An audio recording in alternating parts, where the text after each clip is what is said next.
Баршаларыңызға қайырлы күн. Менің каналыма қош келдіңіздер. Сіздерге бүгін дәмі керемет, жұмсақ, нәзік болып шығатын карамельді пирог жасауға кеңес беремін.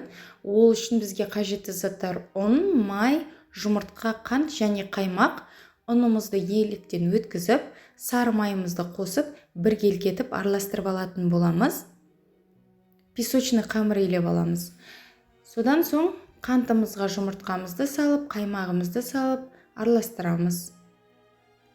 Мен әдетте барлық песочный қамырыма содаға 1-2 тамшы уксус құйып араластырып илеймін. Сонда қамырымыз көтеріңкі болып, әдемі болып пісіп шығады. Енді қолға жағымды, қолымызға жабыспайтын жұмсақ қамыр илеп аламыз.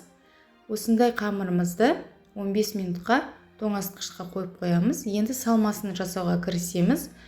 Вареный сгущенкамызға жұмыртқа, қаймақ салып миксерлейміз. Сіздер қалауларыңыз бойынша салсаңыздар болады. Мен дүкеннің қаймағын пайдаландым.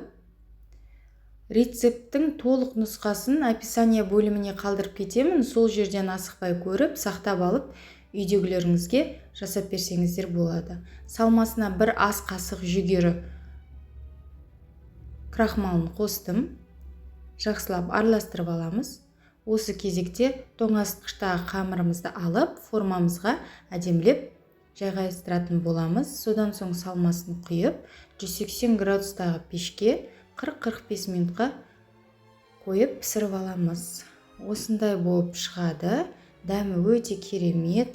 Жасап көріңіздер. Сіздерге менің видеом ұнаса лайк басып, тіркеліп кетуді ұмытпаңыздар. Рахмет.